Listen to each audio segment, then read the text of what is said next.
Hello everyone, this is Rakesh Kapalas and I welcome you all in my today's class. And I hope that you all are fit and fine at your places. And I also hope that you are getting my videos and you all are getting the knowledge from those videos.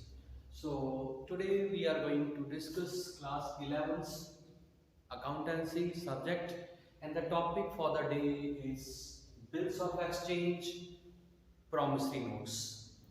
So before understanding what is bills of exchange, what is its practical implication and how it works, first of all, let me tell you there may be three types of ways to do any exchange of the goods and services. Means in order to do the trade, there may be three ways.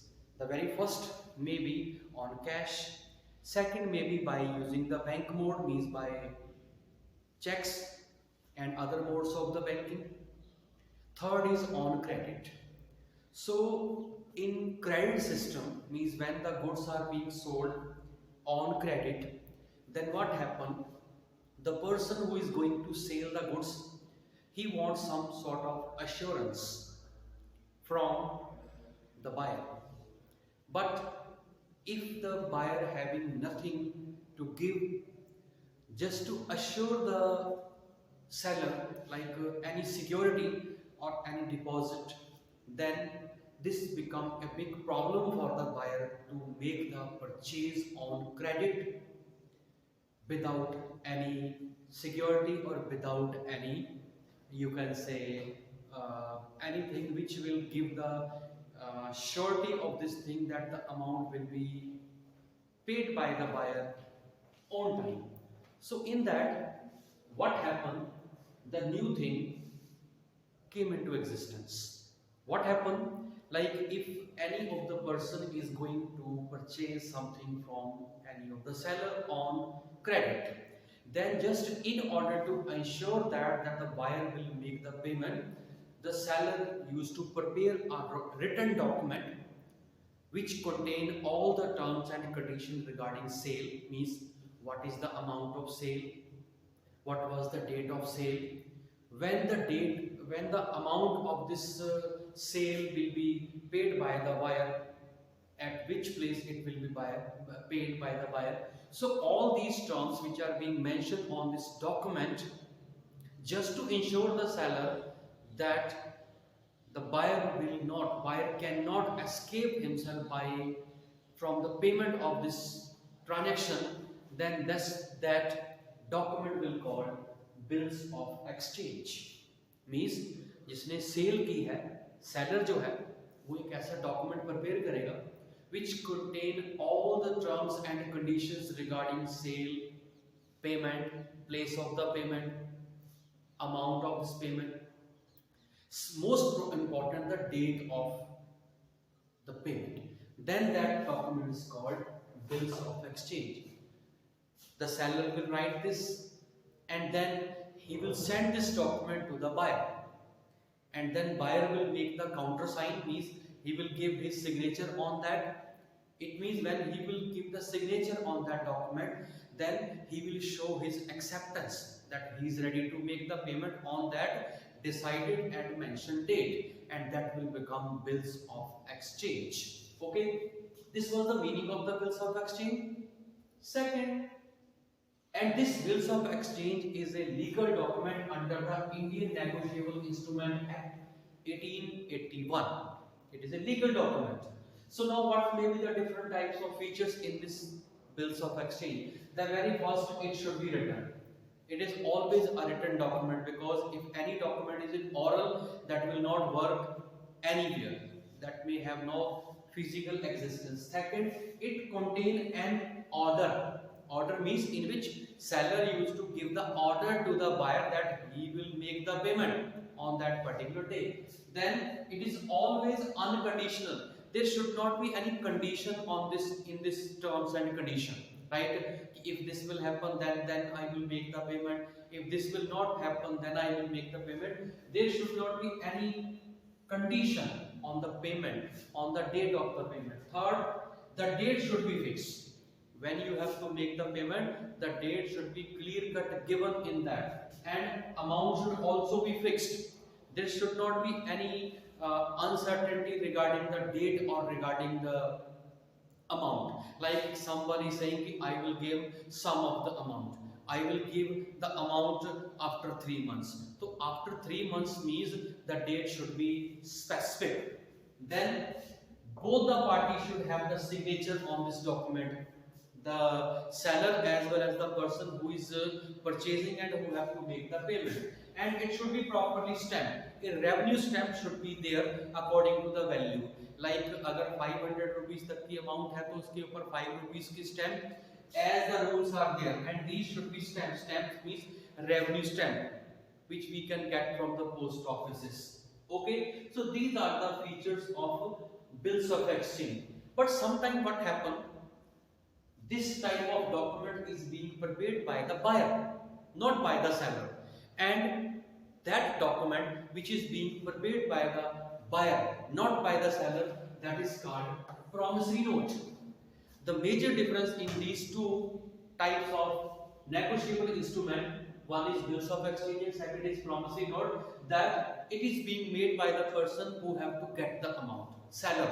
But here it will be prepared by the person who have to make the payment, and in which there is an order but it contains promise, because the person who have to make the payment will promise karega ki I will make. Otherwise all other features are same. Like promissory note is also written, promissory note should contain unconditional promise, it contain promise, it contain unconditional promise. Here the date should be fixed, amount should be fixed, and it is in which signature is being made by the person who have to make the payment. No need to get the signature of that person who will get the amount. If somebody is going to, अगर किसी ने मेरे को पैसे देने हैं, then he have to make the promise and return, I need not to be get that countersign. So when he will make the signature on that, it is automatically accepted. No need to send the acceptance. लेकिन जो bills of exchange है, अगर seller इसको बना रहा है, then until and unless उसको buyer ने sign करके accept नहीं किया है, that document will not become a legal document. So this is promissory note. The major difference between these two, who is going to make? In case of bills of exchange, it is being prepared by the seller, it is being prepared by the person who have to get the amount, and that's why it contains an unconditional order. While in case of promissory note, it contains unconditional promise. Now we will discuss what are the different types of parties involved in this bills of exchange. The very first party is called drawer, or it may be seller, it may be maker, it may be creditor. It is the person who have to get the amount, जिसने पैसे लेने हैं, and the person who will draw this bill, who will make this bill, he is called drawer, maker, seller, creditor. And the second person to whom this bill is being presented to make its acceptance, to make his signature, he is called drawing, acceptor, debtor, or purchaser. The person who will ultimately make the payment of this bill. The third party which may or may not be there, that is pay. Pay may be defined as the ultimate receiver of this amount. If this bill is being retained by the drawer with himself up to that due date, then he will become the pay. But suppose if he has given this bill to someone, he has endorsed this bill to someone, that the person who will ultimately receive the amount, he will call pay. So basically three parties are there. Now what are the different types of advantages or benefit of this bills of exchange? Number one, it makes the trade, sale and purchase convenient. How convenient? Because a person who is going to make the sale on credit, he may be little bit doubtful about the recovery of the amount. But when the buyer is giving the acceptance in written, then it will really good and it will be really convenient for the seller to make this transaction on credit. Second, discounting facility. This bill can be discounted from the bank by paying a nominal charges to the bank. Like 1000 bill agar hai, then at a discount of 100 rupees you can discount that and you can get the amount of the bill before due date from the bank. That is called discounting of the bill. It is the third is the legal document. Suppose if any of the drawee, any of the acceptor, debtor or purchaser like refuse to make the payment of this bill, then this bills of exchange can be used as a legal document and it can be shown as a evidence in the court in order to make the recovery of the bill. Then no requirement, no reminder is required. Suppose if anybody has signed the bill, drawee has signed the bill, then no need to remind that your payment is coming to be paid very soon, you should be ready with the amount, no need to send the reminder. Last, this bill can be endorsed to any party.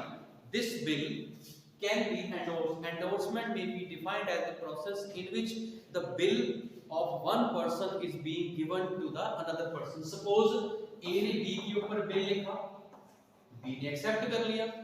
जैसे A ने B से पैसे लेने थे वैसे ही A से C ने भी पैसे लेने थे. तो in that case, suppose if this bill is being given to the C, it is called endorsement of the bill. So it will really good. In spite of making the payment to the third party, you can make the endorsement of the bill to the third party, that is endorsement. So this is bills of exchange regarding its features, meaning, different types of parties and the advantages involved in this thing. The next we can discuss in this series what will be the different types of scenarios regarding this treatment, accounting treatment of this bill. But one thing we can add before concluding this discussion, that is how to find out that what is the due date.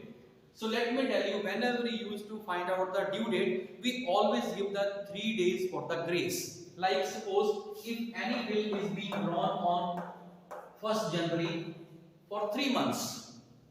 It is very small and very easy term how to find out the due date.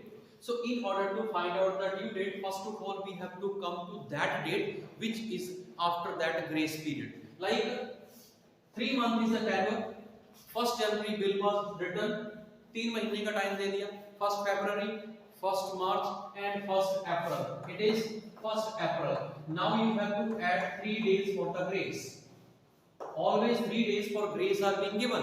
So now 1st April plus 3rd day, so 4th April will become the due date. First of all calculate the months, and by adding the months, the date, then you have to add the 3 days for the grace, and that will be the due date. Suppose on that due date there is a holiday. Which type of holiday? If that holiday which was already known to everyone, like Diwali, Christmas, or which was already known to the buyer and seller, then the due date will be 1 day earlier. Suppose इस 4th April को कोई gazetted छुट्टी आ जाती है जो पहले से आपको पता थी, then due date will be 1 day earlier. It will be on 3rd April. But suppose अगर उस दिन कोई ऐसा holiday आता है which was not planned.